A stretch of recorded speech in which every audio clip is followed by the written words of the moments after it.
Oi, pessoal, tudo bem? Eu sou o Gustavo e hoje a gente vai ter uma edição muito especial nessa primeira Geopolab de 2020 aqui do canal Redes e Poder no Sistema Internacional com a Amanda Evelyn. Oi, gente! A gente vai discutir aqui hoje a Operação Mãos Limpas, causas e consequências e questões importantes e interessantes para esse que é um modelo muito importante de ação contra a corrupção, contra a criminalidade, do qual a gente ouve muitos ecos aqui no Brasil. Bom, pessoal, como eu disse agora na entrada, né, a gente está muito feliz de começar esse ano com a Amanda Evelyn nessa nossa primeira Geopolab. A Amanda é da Sociologia, mas eu vou pedir para ela falar, porque na verdade ela é a estrela do dia hoje, mas ela faz uma pesquisa muito interessante sobre a Operação Mãos Limpas, que aconteceu lá na Itália, né? Vou confessar que tem um certo oportunismo em lançar esse vídeo essa semana, por causa das reverberações que a gente está vendo aqui no Brasil, em razão de diversos processos políticos que se Olha, dizem, de uma forma ou de outra, influenciados pela Mãos Limpas. Mas, Amanda, eu vou pedir para você, em primeiro lugar, já te agradeço por estar aqui no canal, eu fico muito feliz a gente ter conseguido gravar e conversar sobre essa questão que é tão importante, porque a gente fala tanto, né, Amanda, sobre isso, é uma imagem, digamos assim, que está na nossa paisagem política já há tantos anos, a Operação Mãos Limpas e tudo mais, mas antes de tudo eu queria que você se apresentasse para a gente aqui do canal, falasse para quem está assistindo quem você é, qual a tua formação e como raios você chegou nesse objeto de estudos, que é a Operação Mãos Limpas. beleza. Oi, gente! Prazer estar aqui com o Gustavo também. Obrigada, Gustavo, pelo convite. Então, meu nome é Amanda, eu sou doutoranda em Sociologia, também sou mestre em Sociologia, tudo isso pela UERJ. E sou também bacharel em Relações Internacionais, eu e Gustavo somos colegas de graduação. E, então, na verdade... Eu vou fazer a piada, tá, Amanda, que a gente estava falando antes. Porque a Amanda é formada em réu, né? Eu Eu sou sou formada em formado em. réu. Né? Porque eu A sou formado grande aqui em Curitiba, a rixa. Amanda é formada na UNB, né, Amanda? É a grande rixa da UNB, mas enfim, Somos todos colegas, somos todos somos todos colegas. internacionais. Mas a gente até estava conversando assim um pouco sobre essa transição, né? Eu estava nas relações internacionais, inclusive durante a graduação, eu trabalhei com Comissões da Verdade, que foi também meu tema de mestrado. Muito E legal. aí eu percebi que tinha uma curiosidade maior sobre os atores, não no nível internacional, mas assim, as pessoas mesmo, né? Como é que elas se comportavam, o que elas queriam, como elas mobilizavam as histórias e tudo mais. Então, eu falei, bom, vou fazer mestrado em outra área. E minha professora de PIB, que é a Maria Helena, falou assim, vai para o Rio de Janeiro. Olá, boa E aí sorte. eu fui, eu pesquisei algumas coisas, e tinha esse processo do IESP, que é o instituto que eu tô, eu falei, vou fazer, fiz, passei, fiquei. E aí, lá no IESP, eu continuei com a ideia de estudar comissões da verdade, uma ideia de estudar movimentos sociais e tal, e aí, por influência do meu orientador, que é o Fernando Fontainha, que é da área de Sociologia do Direito, ele falou, não, vai fazendo tua pesquisa e depois a gente vê o que acontece. E realmente foi bem isso. E aí, no final, assim, eu achei uma autora que falava muito sobre profissionais do direito dentro dessas comissões, uma ideia de liberalismo, né? Porque comissões da verdade são órgãos que não punem, só investigam, né? Formam ali um relatório. E aí você tem, eu participei de uma pesquisa também com a professora Cristina Buarque de Holanda sobre comissões da verdade, então a gente fez um mapeamento no Brasil e só tinha advogado ou formados em direito. Sim, sim. Então, a gente entendeu um pouco que essas comissões elas eram ali um nicho de mercado, né, para esses profissionais, e aí que eles mobilizavam no cotidiano das comissões muitas coisas afeitas ao direito mesmo. Uhum. Muito mais do que desse exercício das comissões da verdade em si. E aí, quando eu estava terminando o mestrado nessa linha, estava acontecendo a Lava Jato já. E aí eu falo assim, bom, eu quero estudar Lava Jato, porque é o tema polêmico do dia, assim. E aí, porque eu achava muito curioso, porque eu já estava com bastante tempo de leitura, essa ideia de como todo mundo achava que isso era uma coisa absurdamente escandalosa, assim, né? A Lava Jato parecia uma coisa exemplar e muito diferente. Aí eu, por conta da leitura, falei, bom, talvez ela seja alguma coisa a mais realmente, mas tão exemplar assim, com a justiça que a gente tem, que é tão seletiva, tão ativista em alguns pontos, né? E aí, como esse ativismo, às vezes, ele é usado, a gente acha legal quando, sei lá, a Suprema Corte autoriza o casamento homoafetivo, mas aí a Suprema Corte também faz outras cositas más. E aí eu falei, bom, você dá para mobilizar o direito para tudo e qualquer coisa, então vamos nessa linha. E aí eu comecei a ler coisas da Lava Jato, assim. Legal. Tudo que tinha, eu fui lendo. E aí o que me chamou mais atenção foram os artigos, as colunas, os livros que os operadores da Lava Jato escreviam, né? Uhum. O Só para Deltan, os... contextualizar para quem está. É, isso que eu te pedi, para Uhum. quem está assistindo. Quando a gente fala operadores, é porque, como eu venho de Ah, uma faculdade, desculpa. eu dei aula numa faculdade de Direito também durante muito tempo, embora seja de RI, a gente está muito acostumado a falar operadores, né? Mas operadores do direito são justamente essas pessoas da área jurídica que Isso. estão ali mobilizando as leis e tudo mais, né, para Sim. atingir um objetivo político, enfim. Seria mais ou menos isso? A gente pode Bom, falar? eu penso também na ideia de operador muito levando em conta que é operação e eles estão trabalhando numa operação. Não precisa ter um tom tão E formal, operação que não é assim. operação criminal especificamente, né? É uma questão É, de mobilizar o arcabouço jurídico, digamos assim, que ele falou, isso. né? Legal. Você pode também falar que são os membros da força-tarefa, isso não interfere muita coisa no argumento, tá Uhum, tranquilo. E aí eu comecei a ler esses caras, porque ninguém lia, assim, né? Naquele momento ali, era uma leitura que todo mundo achava muito ruim, já nesse valor de face de muito ruim. Eu falei, uhum, bom, pode até ser, mas eu quero entender o que esses caras estão pensando, o que eles estão falando, quem que eles estão mobilizando e o que eles estão mobilizando. E aí, inúmeras vezes, eles citam a Operação Mãos Limpas. uhum, Inúmeras vezes, assim. uhum, Em ocasiões muito estranhas. Não tinha uma.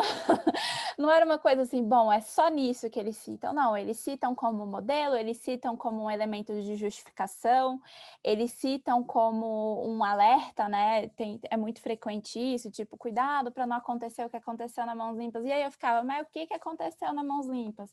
tá. E aí eu falei, bom, então eu preciso pesquisar essa operação também. Vou juntar no troço da Lava Jato que eu já quero fazer, que tem a ver com profissões do direito, atuação política, tudo isso, mas eu vou falar da Mãos Limpas também, porque eu percebi, porque quando eu fui procurar artigos sobre a Mãos Limpas, não tinha. Entendi, entendi. E aí eu falei, bom, então tinha o do Científica, Moro, né? tinha o do Moro, mas não tinha isso, né? Não foi um tema. E eu entendo não ter sido um tema, porque era uma operação de um outro país muito distante da gente, assim. Uhum, Mas aí é isso, não tinha. Eu falei, bom, já que não tem, vamos fazer alguma coisa nisso aí. E aí eu passei no doutorado e aí tô desde então estudando Mãos Limpas, né? E aí talvez o diferencial nessa minha trajetória é porque eu consegui ir para a Itália, fiquei seis legal. Fez meses um campo lá, tão importante, né? fiquei 6 meses lá na Universidade de Pisa, eu estudei com Alberto Vanucci, que é um cara que é a autoridade anticorrupção na Itália, Legal. e aí ele tem um conhecimento profundíssimo sobre mãos limpas, numa abordagem muito diferente da minha, ele é um institucionalista, né? Eu estou muito preocupada com os profissionais, ele está muito preocupado com as instituições, com Uhum, corrupção em si, mas a gente teve um diálogo muito legal e principalmente foi uma oportunidade de eu procurar fontes, né? Porque daqui do Brasil era muito difícil. uhum, Você tinha coisas disponíveis, mas era muita coisa em inglês, eu queria realmente fazer esse esforço de ler em italiano, de saber o que os italianos estavam comentando, né? Porque o que sai em inglês é igual se você for fazer uma pesquisa no Brasil, sobre o Brasil. O que uhum. sai em inglês é o que fura a bolha, né? É aquela pessoa que já está há muito tempo ali, que escreve e tal. E na Itália é igual. O Que que muitas está vezes em não pega inglês é... o valor do cotidiano também, né? Também tem isso, Exato. né? Uma coisa E mais. aí eu queria fazer esse esforço e aí eu descobri também que lá os operadores da Mãos Limpas escreveram horrores sobre a operação, assim. Tá. Uhum. Então, eles estão o tempo inteiro contando o que eles fizeram, o que eles não fizeram, o que eles gostariam de ter feito e tudo mais. E aí eu falei, bom, tem essas duas fontes maravilhosas aqui, esses dois conjuntos de fontes, vou juntar, vou fazer uma teste. E aí estamos, né? Eu tô Sim. terminando, mais ou menos, aí, Ah, mas é esse o panorama de como eu saí da UNB até a como Mãos sai de aí, foi Limpas. parar na sociologia do direito, É né? isso. Essa coisa toda. Até queria te agradecer de novo, né? Porque você está aí na finalização da tese, né? A gente conseguiu um tempinho aqui para gravar. Já te agradeço nisso. Mas já que chegamos, então, no teu objeto de pesquisa, explica para a gente, porque que nem eu falei, mãos limpas é uma coisa que está na nossa cabeça, que a gente está Uhum, assim, ouvindo recorrentemente falar, mas principalmente com essa questão de referência. E como sim. acontece com vários outros países, a gente geralmente mistura as coisas, né?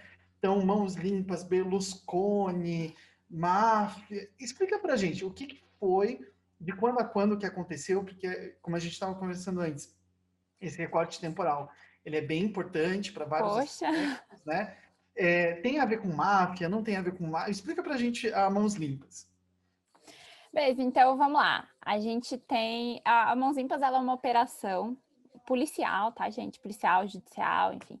É um processo que começa em 92. Quando termina, ninguém entrou em acordo.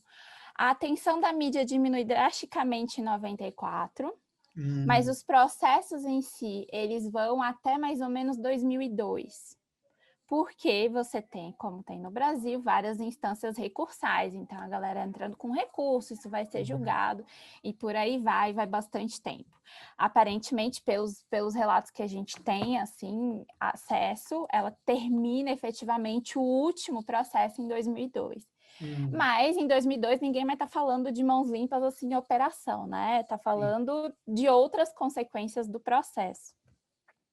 Então, como é que começa esse caos, assim? Porque foi um grande caos, foram 2 anos de caos. Ah. Você tem uma prisão de uma pessoa todo mundo que falar alguma coisa sobre mãos limpas começa assim, tá, gente? Em 17 de fevereiro de 1992, o engenheiro Mário Chiesa, filiado ao Partido Socialista Italiano, foi preso recebendo uma propina.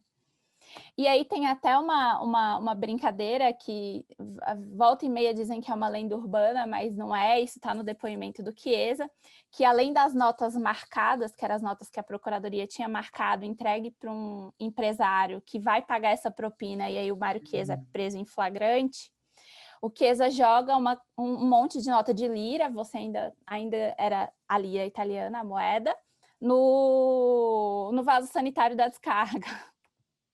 Então, ainda tem. O bom é isso, tem muitas anedotas no meio da Sim, sim. operação, então ela é sempre engraçada. E aí esse cara é preso. E aí todo mundo acha que vai acontecer o quê? Absolutamente nada. Porque você sempre prendia pessoas na Itália. Esse cara, que era o Mário Chiesa, ele não era grande coisa. Ele era um diretor de um asilo que chama Pio Albergo Trivulzio, que fica lá em Milão.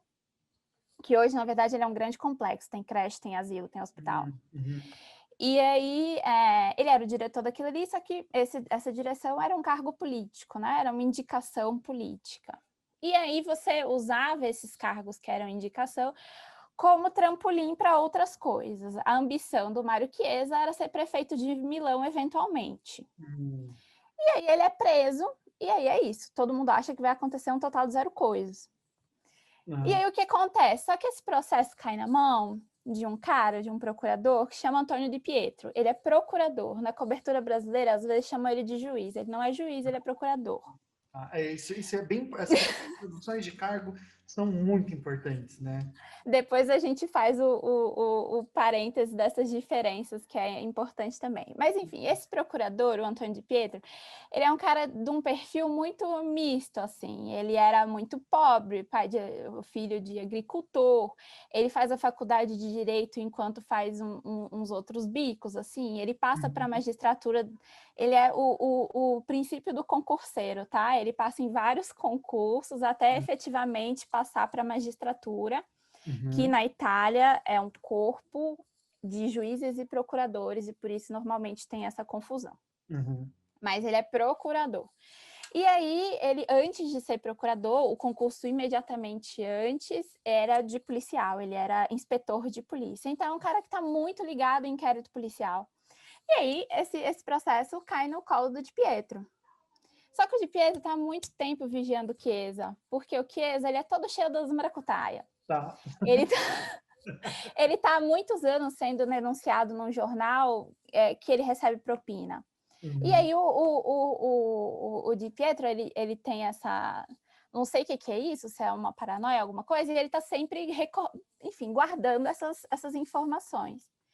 E aí, além disso, a ex-esposa do Mário Chiesa, né, ele é divorciado, ela entra com um processo para aumentar o valor da pensão. E aí, o Di Pietro, como já estava guardando essas informações, né, que vai que, ele vai ver esse processo e ver que a pensão que o Mário Chiesa pagava já era bem assim, muito próximo do salário que ele ganhava. E ela queria mais. Ela fala, poxa, se ela queria mais, é porque ele tem mais dinheiro. Sim, sim. Então, de onde vem esse dinheiro? Aí o Di Pietro, que era muito esperto, inquérito policial, o cara foi policial, ele, enfim, ele tá ali guardando essas informações, ele consegue prender esse cara, o Chiesa, porque um empresário vai na procuradoria denunciar ele fala, não, denúncia não, você tem que me ajudar a prender o cara, então vamos marcar as notas, e aí acontece esse negócio, prende ele, e aí o que o Antônio Di Pietro faz? Ele ignora o que seria o processo normal, que é um rito rápido. Porque era um crime pequeno, o valor era pequeno, você podia fazer um processo muito rápido, que é o processo indiretíssima, que é mais ou menos como é o processo sumário aqui no Brasil, essa coisa do juridiquês aí fica para o espectador, mas basicamente é isso, é um processo rápido em que ele só ia pagar uma multa e acabou o negócio. E aí o Di Pietro ignora isso, ele fala, não vou fazer. Ele ignora porque ele pode, porque ele é procurador. Então, ele teria a jurisdição, digamos assim, para definir algo. Sim, Esse ou esse caminho. ele tem autonomia e independência e para ele existiam outros indícios. Tá. Então ele deixa o Mário Chiesa preso e todo mundo abandona o Chiesa. O chefe do Partido Socialista fala, que é o Bettino Crax, que a gente vai falar mais para frente dele, fala que ele é um ladrãozinho. E aí ele vai ficando cada vez mais isolado e o Di Pietro, usando essas técnicas de policial, vai pressionando ele o tempo inteiro. Descobre que o Chiesa tem conta na Suíça, e essas contas eram o nome de água mineral. Aí ele fala para os advogados do Chiesa para avisarem para o Chiesa que a água mineral acabou. Então o Chiesa vai pegando os negócios, então ele chama a ex-esposa do Chiesa para depor. Então o Chiesa vai sentindo que ele está numa situação muito ruim, ele está muito pressionado. E aí, depois de acho que 5 semanas de prisão preventiva, que é um tempo muito longo, uma preventiva, o Chiesa fala, vou confessar. E é confissão, gente, isso é uma coisa que, assim, o Brasil precisa aprender. A Itália tem um sistema de colaboração com a justiça? Tem, para crimes de máfia. E aí, não, é confissão mesmo, é depoimento mesmo, é o normalzão, não é delação premiada. Ele não ganha, o que ele ganha, ele sai da prisão depois de confessar, tudo bem, porque ele vai poder responder o processo em liberdade, mas não é um benefício pela confissão. O que ele pode... Sim, ele não ganhou Entendeu? assim, como uma... Ele não foi libertado porque ele confessou, ele quis confessar e pôde seguir o processo, como você disse, em Em liberdade. para... Entendi. Isso é bem importante. Porque... Por isso que eu te perguntei da máfia, né? Essa mistura, né? Pois é, porque assim, o que acontece? A delação, ela é um negócio que a delação é brasileira, tá, gente? Ela tem essa noção de que, tipo assim, você não está sendo investigado, você pode ir na procuradoria e oferecer um acordo. Na Itália, se você vai na procuradoria e confessa, você continua respondendo o processo. O que você pode fazer é uma coisa que eles chamam de patediamento, que é uma negociação. E o que você vai negociar? Você vai negociar a pena. Você já confessou. Você entra de acordo com o Ministério Público que o crime que você cometeu é esse mesmo. E aí você tenta negociar a pena. Porque, por exemplo, os crimes que eles geralmente estão analisando ali é corrupção, concussão, e financiamento ilícito de partidos, que eram crimes com penas pequenas. Certo. Então, e na Itália tem umas regras lá que é do processo penal, uma pena de 2 anos, ela normalmente não é cumprida em regime fechado, né? A pessoa não vai presa. Ela Uhum. faz um serviço comunitário, faz outras coisas. E é isso que eles fazem, né? Essa negociação ela vai acontecer com vários processos, porque ninguém gosta de ficar preso, né? Isso é Sim. evidente. Mas, enfim, ele começa a confessar e aí isso cria um caos, porque na hora que ele começa a confessar, ele fala de todo mundo, Mário, que Entrega a galera. abre a boca e começa a falar, olha só, todo o que acontecia, toda obra pública em Milão, que essa é a operação de Milão, ela você tem que pagar uma propina. E aí, quando você paga a propina, a gente recebe essa propina e aí a gente divide entre os partidos. Então, não sei quantos por cento é da Democracia Cristã, não sei quantos por cento é do PSI, não sei quantos por cento é do Partido Comunista. Então, ele desenha uma coisa que mais ou menos todo mundo sabia, que essa impressão que a cobertura dá, que todo mundo recebia propina, mas ele vai falar em porcentagem, tipo, a 0,15% de tal obra, de tal setor vai para o Partido Socialista Italiano. Tantos por cento vai para não sei quem. O cara que é o caixa central tira o dele e aí faz essa redistribuição. Era um E esquema. aí Coisas. era um negócio bem organizado. Sim. E aí, nesse terrorismo das confissões, antes das confissões se tornarem públicas, assim, um monte de gente começa a bater na procuradoria, porque o pessoal não queria ficar preso preventivamente 5 semanas. A galera queria, tipo, confessa e vão embora.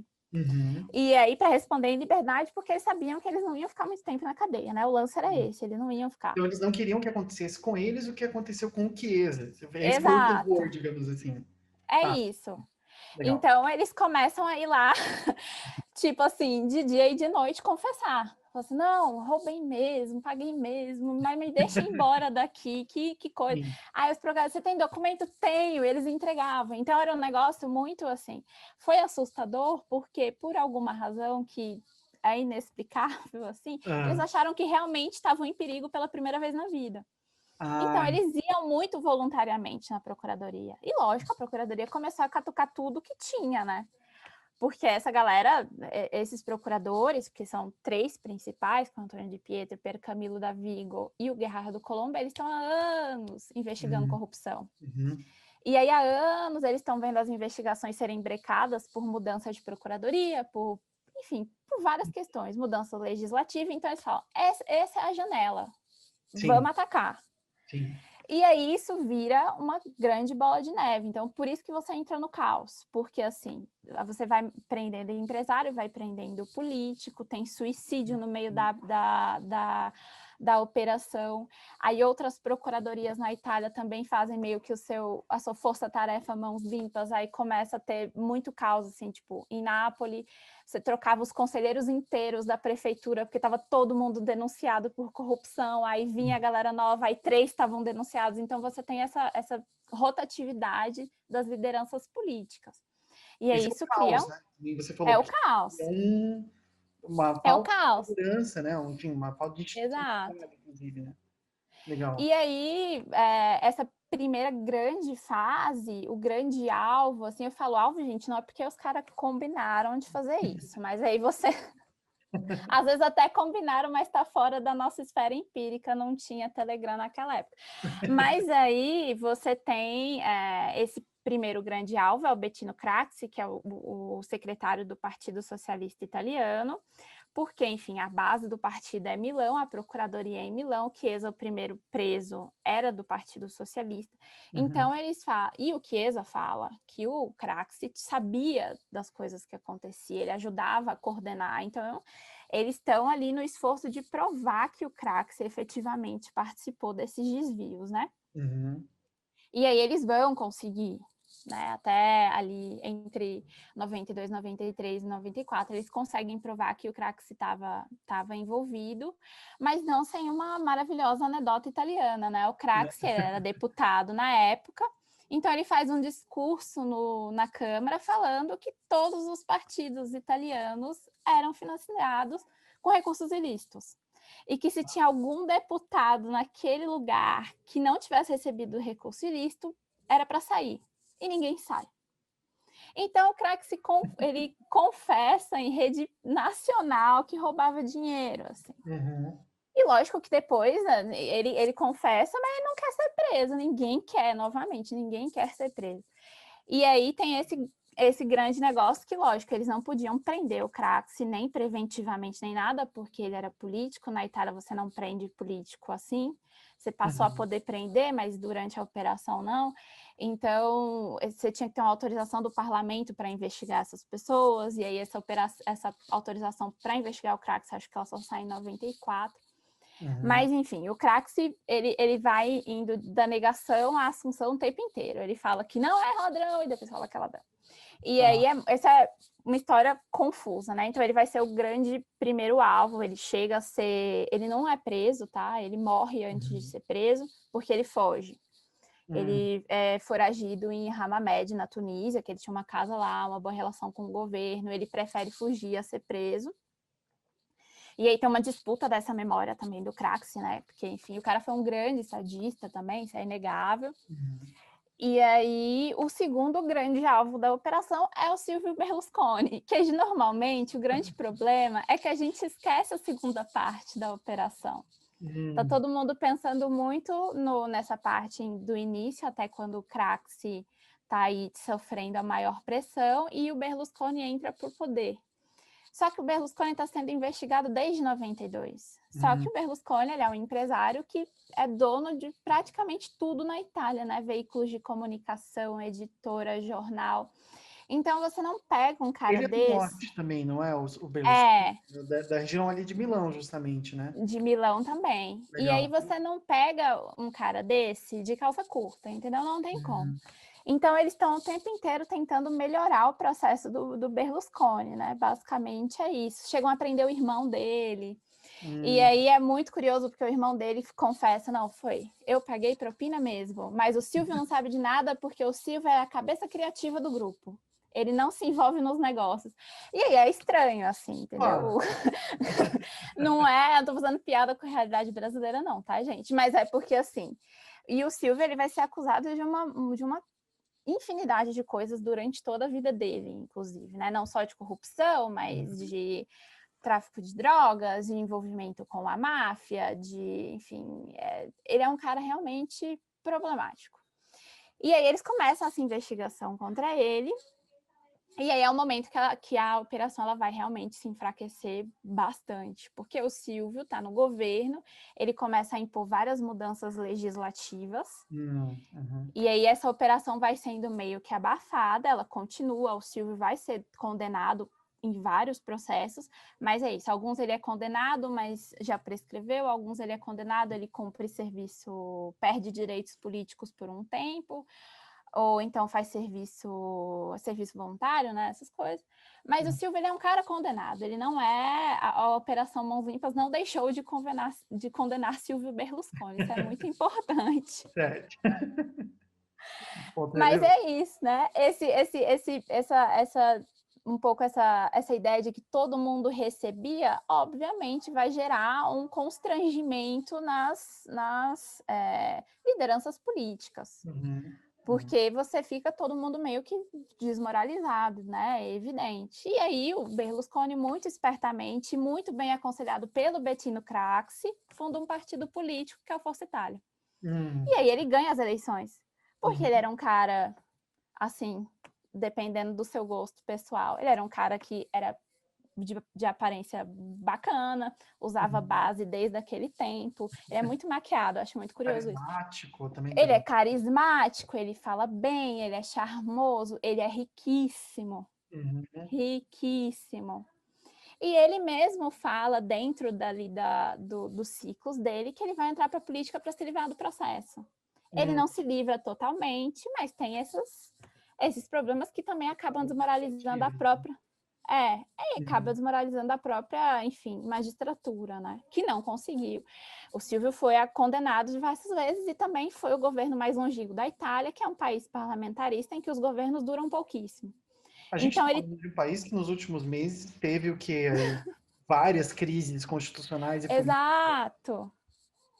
Então, assim, o governo muda, exato. Como é parlamentarismo, né? Também tem isso. O governo muda muito. Então, o Silvio acho que teve um governo de 4 anos.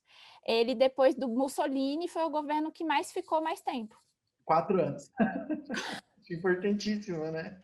Falar isso. Então, assim, ele é um cara que tem uma habilidade política invejável para uma pessoa que as pessoas caracterizam como outsider. Uhum. Eu acho que é muito problemático isso também, de falar que o Steve é um outsider. Não, ele é um cara, realmente, ele não era político, mas ele já tinha usado os contatos políticos e a habilidade dele muitas vezes. Sim. E aí, enfim. E aí a operação é mais ou menos esse caos, assim. E aí Sim. ela vai ter uma série de críticas, problemas durante a operação, mas é isso, assim. E aí a questão da máfia. Não tem nada a ver com máfia. Bom, você falando isso. Porque isso é geralmente atrelado, né? Porque a gente Nossa, fala o tempo polícia na inteiro. Itália, máfia, política, até a ideia de quadrilha mesmo, enfim. Essa Sim. coisa é muito colada na representação que a gente faz aqui no Brasil, né? Mas por que isso acontece em relação a mãos limpas especificamente, né? Nos anos 80, no final dos anos 80, você teve o primeiro grande processo contra a Cosa Nostra, que é o Hum, que a gente chama de máfia italiana e que, na verdade, é a máfia siciliana. A Itália tem uma infinidade de grupos mafiosos, com organizações muito dispersas e que não tem essa ideia muito central. A Cosa Nostra é uma máfia organizadíssima.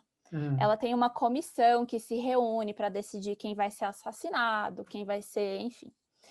E aí, nos anos 80, entre 87 e 88, você tem um grande processo que se chama Maxi Processo de Palermo. Palermo é a cidade, a capital da Sicília. uhum, E aí, o que acontece? Esse processo ele é instruído, e aí mais uma coisa das coisas que mudam, porque em 88 o Código Penal italiano muda e tira essa figura, que é a figura do juiz instrutor, por um juiz que todo mundo no Brasil conhece, que é o Giovanni Falcone. que geralmente é tratado em Como conjunto com o essa discussão, né? Sim, e que não tem nada a ver com isso. Mas, enfim, e aí o Falcone instrui esse processo, né? Ele organiza as provas, pega depoimento. O juiz de instrução na Itália era uma figura muito louca, porque ela misturava Ministério Público com polícia, com... era Uhum, uma coisa estranha, tanto que eles mudaram. tá. E aí ele instrui esse Importante dizer processo, isso, né? é, ele instrui esse processo e aí ele fica muito famoso, porque o processo dá certo. Foi o primeiro grande processo que prendeu mafiosos. Foram presas de mais de 100 mafiosos. A Legal. denúncia é enorme. É um dos únicos processos também, porque o processo na Itália não é público, é muito diferente do Brasil, que está Hum, na íntegra. Você entra no site da Fundação Falcone e você baixa tudo. Ou hum, no Wikimafia, enfim. Tem a denúncia, tem a sentença, você consegue ler lá. E aí, esse processo trouxe um grande problema para a vida do Falcone. ah, Porque a máfia era uma instituição, naquele momento, a máfia, a Cosa Nostra, que é a máfia siciliana, era governada por um cara que se chama Salvatore Erina, que é o Totorina, que é... Aqui no Brasil a gente vê muito ele como chefe dos chefes, porque uhum. ele é um corleonês, lá da cidade do Michael Corleone, do Poderoso Do Poderoso Chefão. Chefão. E aí ele é um cara que é absurdamente sanguinário. E aí ele começa um processo de fazer atentados terroristas. Uhum, Então é nesse tempo, logo depois com a ascensão dele ao poder da Cosa Nostra, você tem uma série de atentados terroristas na uhum, Itália. E aí um dos alvos desses atentados terroristas, justamente em 92, é o Giovanni Falcone. Ele é certo. assassinado num atentado que é assim absurdo, né? Eles explodem uma estrada para matar o cara Tá. como vingança. E aí o que eu acho é que essa notícia foi chegando no Brasil, Ao como esse cara é mesmo um grande tempo. herói, ao mesmo tempo. Tá. Uhum, E aí também tem o outro fato, que depois de ser juiz de instrução, por uma série de problemas, né, ele foi muito castigado pela própria magistratura, o Giovanni Falcone foi sendo excluído, e ele acaba aceitando um cargo no Ministério da Justiça. E aí, uhum, calma, gente, não tem nada a ver com o Moro. Ele vira diretor de assuntos penais, que é um cargo técnico em que ele faz meio que uma espécie de consultoria aos magistrados, enfim. E aí, enquanto ele era diretor de assuntos penais, ele teve ali alguns contatos com a Força Tarefa da Mãos Limpas. Mas ele uhum. não participou da Mãos Limpas em si. Ele Uhum. nunca, enfim, não era um magistrado, ele não estava exercendo a função de magistrado naquele momento, ele estava em outro cargo, enfim. E aí ele morre nesse meio tempo, e aí eu acho que Ah, vira toda essa confusão, né, de falarem uhum, que foi o Falcone que começou e que a Mãos Limpas começou com a confissão do Tommaso Buscetta, que é um grande delator da máfia siciliana, mas uhum. não tem, rigorosamente não tem nada a ver. Sim, Tem essa relação só do papel institucional do Falcone naquele momento, mas não há mas uma mistura entre os processos. não. Tanto que, assim, isso é uma coisa que eu não cheguei na tese, porque é um outro rolê da história italiana, que é esse momento de 92 por conta dos atentados terroristas, porque esse não vai ser o único, tá? Tem atentado terrorista da máfia em Roma, em Florença, em Milão, que é uma coisa que a máfia siciliana nunca fez e eles fazem nessa Uhum, época. Então você vai ter o que eles chamam de tratativa Stato-máfia, que é uma tentativa de acordo entre o Estado e a máfia, uhum, que isso é absurdamente criticado, então sim. tem uma tensão. Então, lógico que esses atentados terroristas vão reverberar um pouco ali no dia a dia da Operação Mãos Limpas, mas eles não têm nada a ver com ela. Faz parte da conjuntura caos do caos. Uhum, Então, tem que sempre ter esse cuidado. Mas isso é um engano muito comum. Também fiz pesquisa em jornais brasileiros e isso, assim, uhum. aparece o tempo Toda inteiro, hora, né? É. toda hora. Não, legal. Você falou. Então, vamos lá. A gente está falando do Maxi Processo de 87 e Uhum, 88, né? Enfim, de Palermo, que não tem a ver com as mãos limpas. sim. É a operação que vai aí. A operação em si durar 10 anos, mais ou menos, 92, 2002, mas enquanto processo, mas o Uhum, foco forte, digamos assim, são esses 2 anos de caos, né? Que você falou aí, sim. 92, 94, mais ou menos. Esse é um período de muita mudança no mundo todo, Nossa. né? E a gente não pode falar, não pode deixar de falar disso, né? Então, tem várias questões que acabam influenciando na possibilidade, não só na possibilidade de execução da operação, mas também na forma como ela vai reverberar, né? Como que você Sim. vê essa conexão, Amanda? Então, eu acho que é muito importante também, isso mesmo, da gente falar um pouco da conjuntura, né? Hum, A Itália, ela é um país que, é isso, é parlamentarista, e tinha um arranjo de partidos, que é chamado de Primeira República, que ele era muito influenciado pela conjuntura internacional. E por hum, que isso? Porque o financiamento dos partidos políticos, eles também vinham das grandes potências. Então, você tinha os Estados Unidos financiando a Democracia Cristã, que era um partido que a gente vai entender como extrema-direita, mas lá para eles é um centro-direita, é um partido tá, bastante alinhado com a Igreja Católica. E aí você tinha, do outro lado, partidos de inspiração marxista, né? O Partido Socialista Italiano, o Partido Comunista Italiano. Você uhum, vai ter ali uma série de partidos menores que estão ali alinhados com o marxismo. E aí, nos anos 80, o Partido Socialista Italiano, por uma série de coisas, tem aquelas revelações do Stalin, todo aquele hum, negócio, ele vai virar um crítico do marxismo. certo. E aí isso vai possibilitar que esse partido de esquerda, que eu acho que para a gente ele vai virar mais um centro-esquerda, assim, Uhum, quase um PSDB, ele vai poder entrar no tal do arranjo da Primeira República, né, que é o quinto partido, que eles chamam, que certo. são, enfim, um conjunto de 5 partidos que vão meio que revezar ali com a democracia cristã o maior cargo, que é o cargo de primeiro-ministro. Né? A Itália tem Uhum, primeiro-ministro, tem presidente, todas essas eleições são indiretas por lista, é muito diferente da nossa. certo. E aí, Então, isso, o cargo representativo é o de primeiro-ministro. O presidente é um cargo mais primeiro-ministro, cerimonial, né? Chefe de Estado. isso. E é muito curioso também porque alguns que são primeiro-ministro depois viram presidentes porque é uma votação toda Hum, interna. Não é o tá, povo que elege o presidente, tá? É tá, sempre o parlamento. tá. E aí, gente, a Itália é um caos. Eles elegem por lista, né? Quer dizer que você não vota no político, você vota no partido. Ou Hum, na lista, que são vários partidos, uhum. enfim, muito É importante complicado. falar isso porque volta e meia essa proposta surge aqui no Brasil, né? Surge. Por lista e tudo mais, né? Eu gosto de estudar a Itália porque ela mostra que tudo que você pode tentar dá errado, tá? Eles tentaram financiamento privado, deu errado. Financiamento público, deu errado. Tentaram lista, deu errado. Errado. E aí, enfim, e aí você tem essa grande modificação que é possibilitar um cara do PSI de conseguir ser primeiro-ministro. E esse primeiro-ministro vai ser o Bertino Craxi, que é esse cara que vai ser super investigado na Mãos Limpas, né?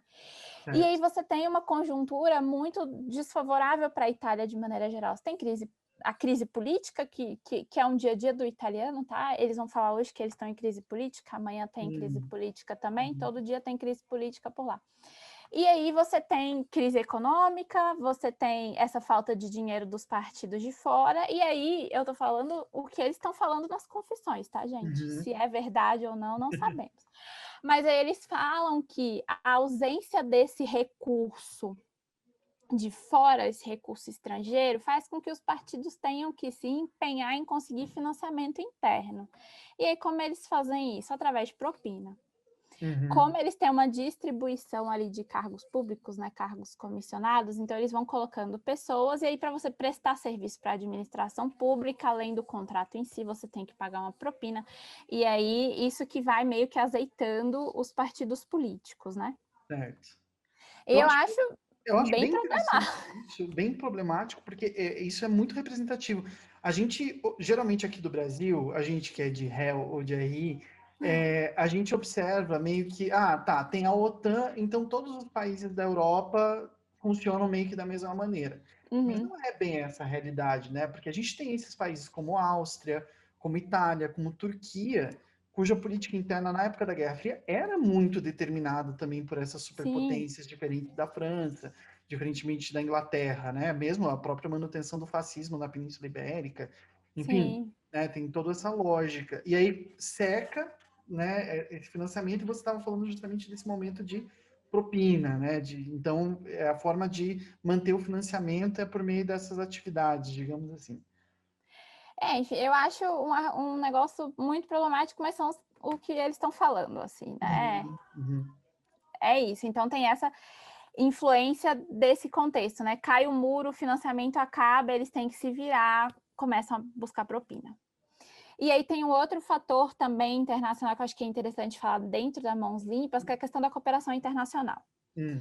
Muitos italianos têm contas em paraísos fiscais, contas na Suíça, para não pagar imposto. Isso é uma prática relativamente normal.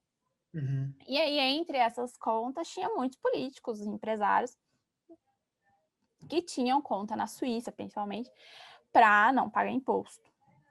E aí, durante a Mãos Limpas, o governo italiano, a Procuradoria de Milão especificamente, tenta firmar alguns acordos de cooperação para receber esses documentos. E eles nunca recebem, né? Eles demoram muito, a Suíça demora muito a cooperar nessa parte, porque é 92, gente, faz muito tempo. Ali naquela ali ainda estava muita ideia do sigilo bancário, muito sério.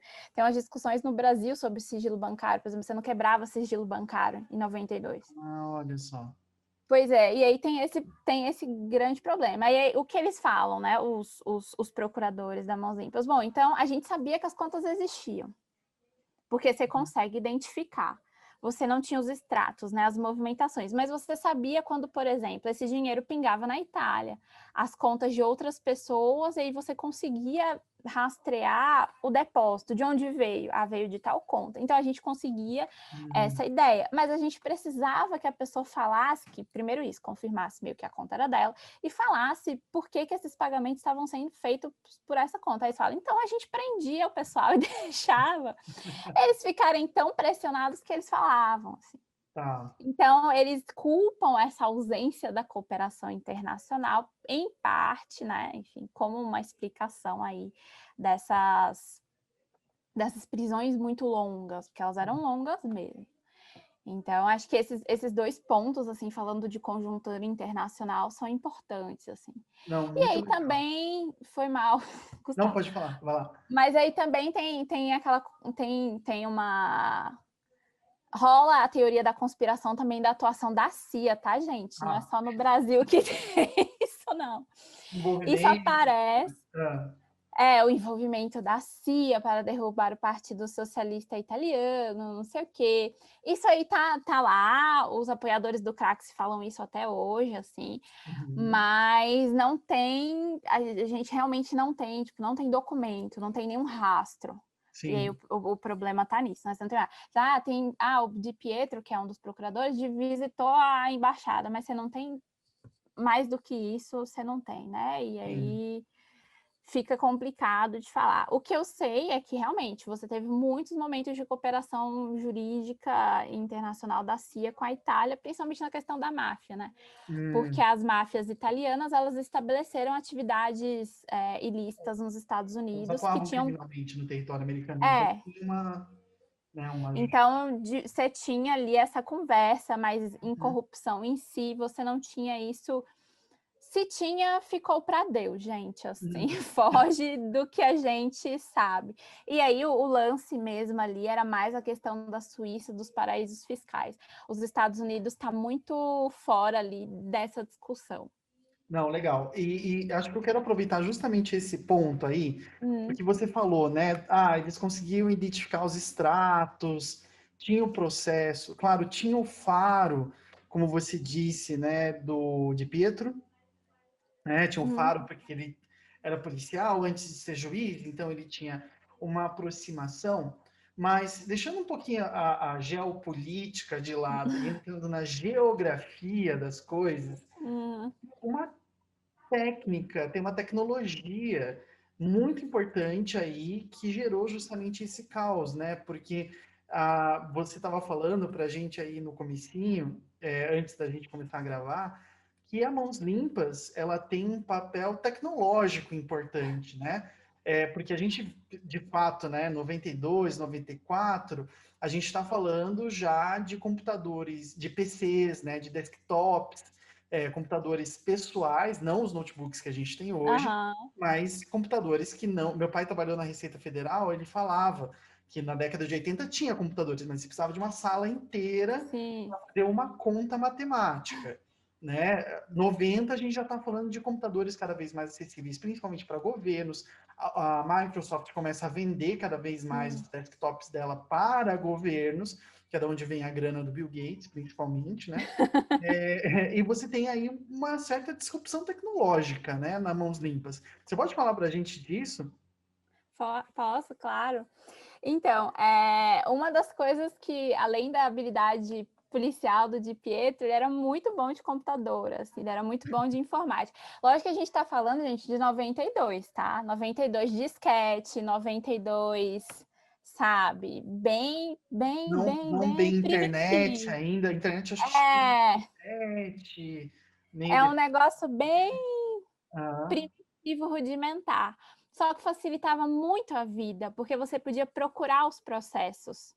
O Di Pietro, ele mantinha muitas dessas coisas em arquivo digital. Ele é um cara que, para um italiano médio, assim, desculpa os italianos, mas, assim, ele era muito conectado com tecnologia. Inclusive, o Di Pietro, enfim, chegou a ser ministro de Estado, hum, alguns anos depois da Mãos Limpas. E aí ele tinha um canal do YouTube para divulgar os atos como existe. Então, ele é um cara que está realmente conectado em uhum, tecnologia. Pode não ser o design mais bonito, mas ele está ali tentando. E aí ele fala muitas vezes que o computador ajudou muito nos processos, tá. porque ele que era o cara que meio que vigilava os depoimentos. Então, se alguém se contradizia ou se ele não lembrava uma informação, ele procurava no computador rapidinho. E aí Sim. ele conseguia um pouco quebrar essas coisas, tipo, fulano falou tal coisa, não é verdade. Eu tenho um documento que prova que é outra coisa. E aí ele mostrava algumas coisas, inclusive, no computador para as pessoas. Então ele também usava a tecnologia um pouco para constranger esse momento do depoimento, né? Aham. O Então foi muito computador importante. mesmo, né? E foi muito importante, assim, porque ele foi o cara que começou um dos primeiros processos que você usa computador de maneira extensiva, né? Uhum. E aí isso é curiosíssimo dentro da trajetória desse cara, assim. Ele sozinho merece um estudo, porque ele é muito versátil, assim. E aí influencia bastante. Aí você imagina, em 92. lógico que você tem uma resistência. Eu lembro de ler muita coisa, por exemplo, sobre a inserção do computador no processo aqui do Brasil também. Uhum. Nos inícios dos anos 2000, que é você colocar um computador no sagrado templo do tribunal. Então, isso era uma grande disrupção, assim, o uso da tecnologia. E ele usa com primazia em 92, assim. Era uma Sim. outra tecnologia, gente, pelo amor de Deus. Porque altera... Mas altera Mas muito. altera muito o passo do processo, Claro. como você disse, né? Fica mais facilitado ali, dá para cruzar dados principalmente, né? A informática, a gente não pode esquecer, a função dela é cruzar dados, né? E aí usar isso no processo judicial, político, enfim, é algo muito importante, né? Policial, Com desculpa, não certeza. político. No político também, mas é pra Também, frente. na nossa leitura de política, né? Mas também é. Mas é isso, assim, enfim. Mas é muito curioso, assim, muitas coisas ainda a descobrir da Mãos Limpas para o público brasileiro, eu acho. Muito legal. Amanda, a gente fica curioso. Infelizmente, né, esse é um quadro que é um pouco mais extenso do que os vídeos normais, mas também não dá para a gente... Eu tenho várias dúvidas aqui. Lembrei de um livro que eu li, que era de um soldado italiano, que ele fica esperando. Eu esqueci o nome, acho que é Deserto dos Tártaros, acho que é o nome. É bem interessante, assim, porque ele concentra meio que nessa narrativa todo esse sentimento, né? Que você trouxe aí de caos, de mudança, de alteração e tal, e a pessoa diante disso tudo. Mas, enfim, teria muita coisa ainda para a gente falar. Mas eu queria, além da gente estar super curioso, não vou fazer nenhuma pressão, mas a gente estou super curioso com relação à sua tese, à sua defesa, né? Eu também! Você também, né? Mas eu queria que você falasse, então, alguma coisinha aí para terminar, o que você considera importante. A gente debate muito pelo Twitter, né? Eu e a Amanda, a gente tem uma relação por causa do Twitter. Você fala muito, né, dessa ligação entre Lava Jato e Mãos Limpas, enfim. E se você quiser recomendar alguma leitura, alguma coisa assim, para quem está Claro. assistindo a gente também. Além da sua tese, quando ela sair. Quando sair, gente, quando sair. Eu também quero saber da minha defesa, tá? Daí. Mas, enfim, eu vou falar um pouco do que vem aí, né? Quando vier aí. Mas a minha tese, ela não é uma tese comparativa sério, assim, né? Eu tento trazer um pouco de maneira intercalada alguns aspectos da Mãos Limpas, alguns aspectos da Lava Jato, ofereço um pouco uma situação ali, né? Os acontecimentos históricos, causas e consequências, a literatura. Na Mãos Limpas, é literatura italiana e francesa, porque no Brasil tem pouquíssimo, aparece mais agora por conta da Lava Jato. E aí eu uso muito relato dos operadores mesmo, né? Que é a minha fonte mais assim privilegiada, mas uso jornal, uso revista, então eu vou catando ali em todos os lugares, também para identificar discursos, né? Quais são as maneiras que os procuradores defendem a atuação deles no combate à corrupção, como os políticos rebatem essa atuação. Essas coisas eu faço para o Brasil e para a Itália, né? Eu separo esses enunciados. E também uma parte que eu acho muito interessante, que é justamente a Mãos Limpas no Brasil, assim.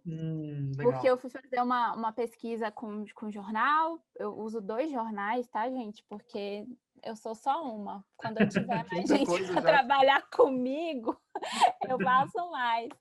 Mas eu catei ali no acervo do Estado de São Paulo e na Folha de São Paulo, todas as menções a Mãos Limpas, né? Então eu vejo ali de 92, quando começa, até 2020, como que se falava da Mãos Limpas, o que se falava da Mãos Limpas, as partes em que se fala errado ou se fala certo. Não é, a intenção não é corrigir, tá?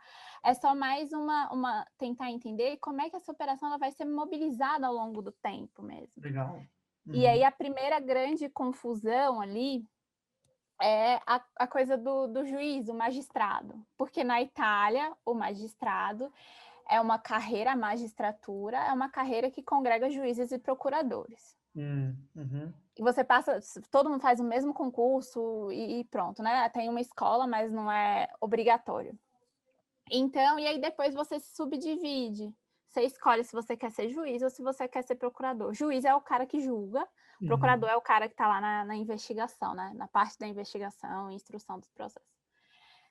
enfim, fornecendo provas, esse Sim, negócio, sim, o aham. juridiquês, vamos deixar para lá.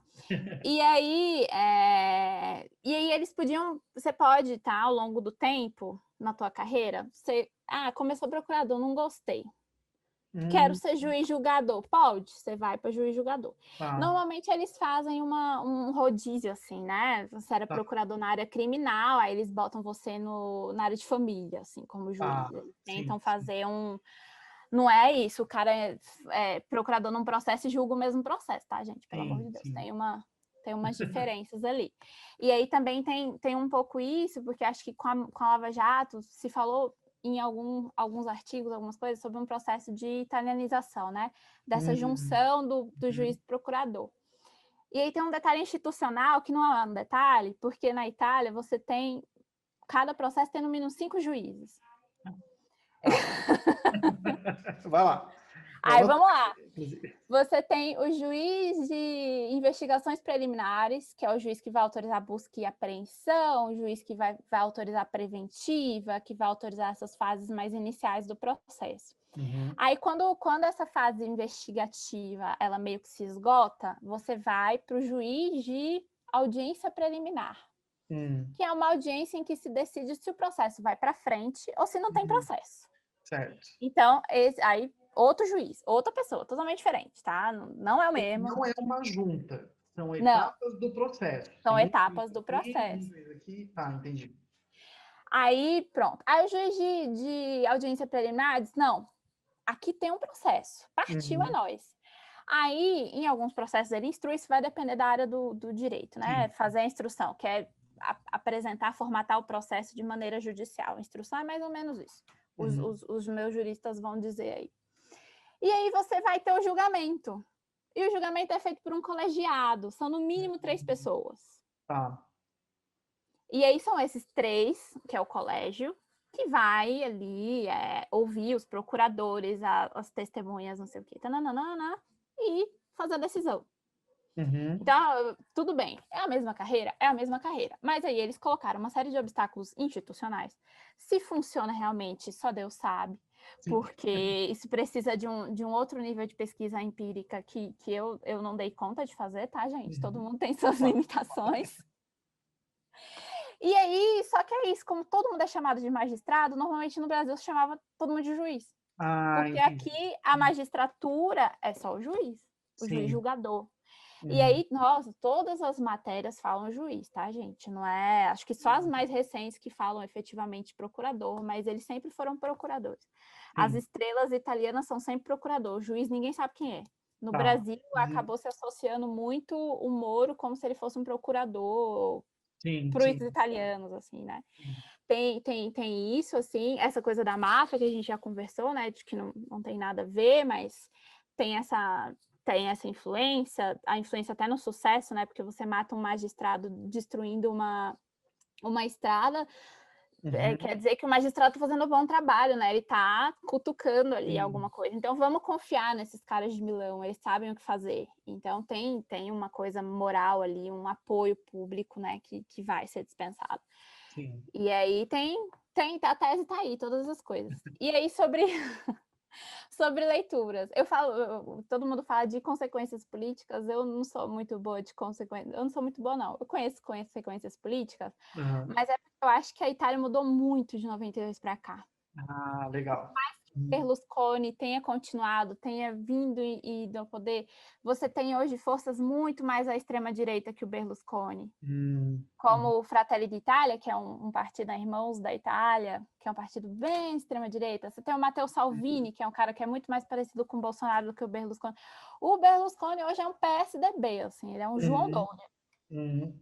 dentro ali, né? E aí, tudo bem, você pode falar que aquele vácuo levou o Berlusconi, mas daí comparar, por exemplo, Berlusconi com Trump, Berlusconi com Bolsonaro é ruim, gente. Não tem como.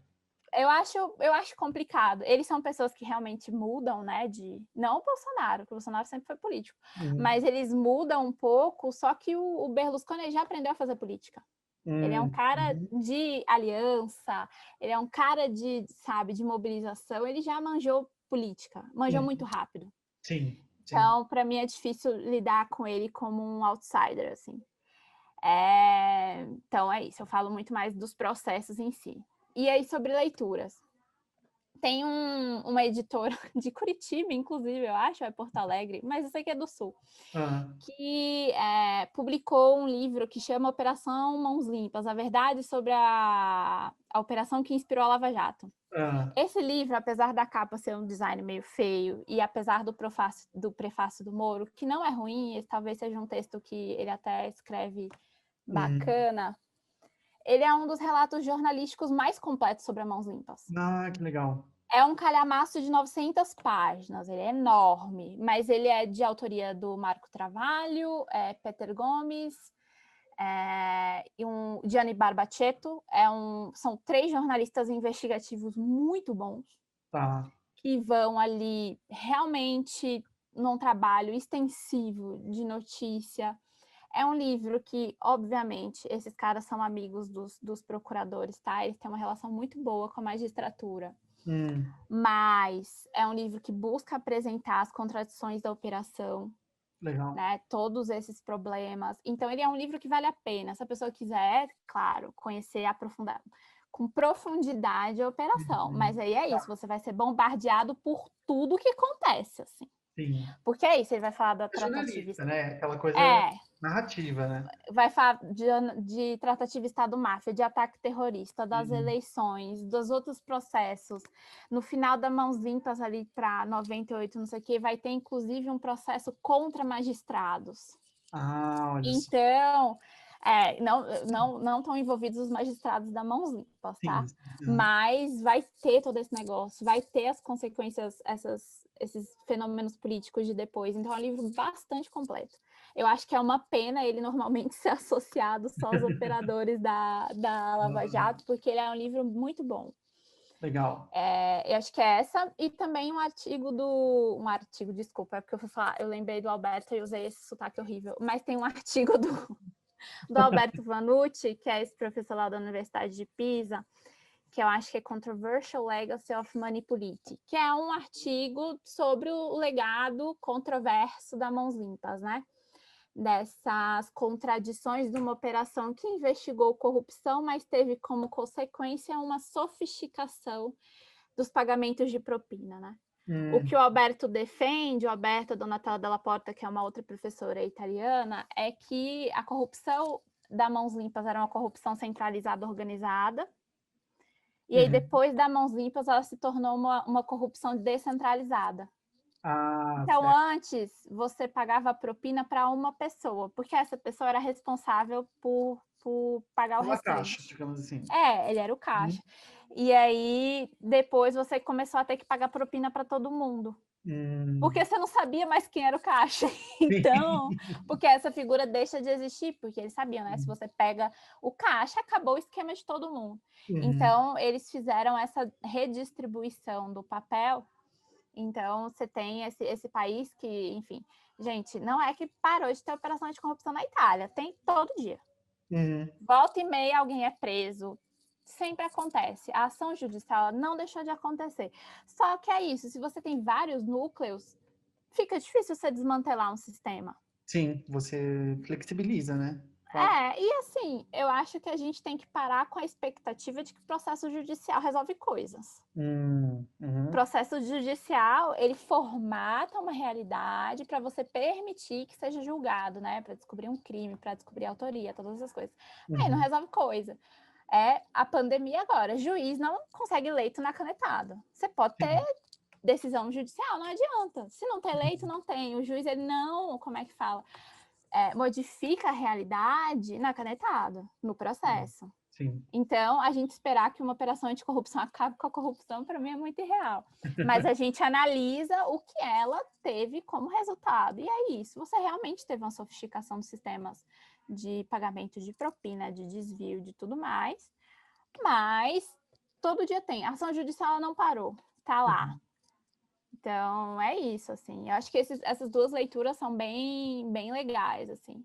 Não, tem legal. também desculpa, de novo. Não, pode falar, manda bala. Mas tem também um dossiê da Civitas, que é uma revista de ciências sociais, acho que é da URGS, não, PUC-RS, que é de organização da professora Fernanda Rios Petrarca, que fez pós-doc lá com o Alberto Vanucci também lá em Pisa, e do Alberto, e aí então também são a coletânea de artigos sobre ação judicial, sobre corrupção, é também bem interessante se a pessoa quer, enfim, se aprofundar nesse assunto.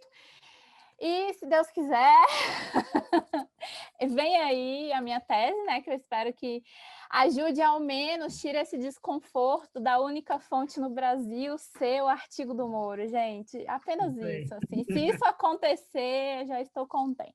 Cientificamente vai ser um ganho muito grande, com certeza. Amanda, muito obrigado. Foi assim um papo, que nem eu disse, a gente poderia ficar aqui horas e horas. Horas. A gente tem isso, né? Eu acho que um pouco da ideia do canal é um pouco isso, né? A gente fala muito do mundo, mas a gente simplifica muito. Isso é uma coisa do Brasil, isso é uma coisa das RIs no mundo como um todo também. Como eu falava, as coisas às vezes flutuam, então às vezes elas são muito simples, mas ao mesmo tempo elas são simples porque a gente faz essas misturas, né? Faz essas confusões e acho que teu papo aqui levantou mais questões do que respostas, que é sempre o que a gente quer. Mas o nosso objetivo é esse do que responder, né? Então, obrigado pela tua participação aqui.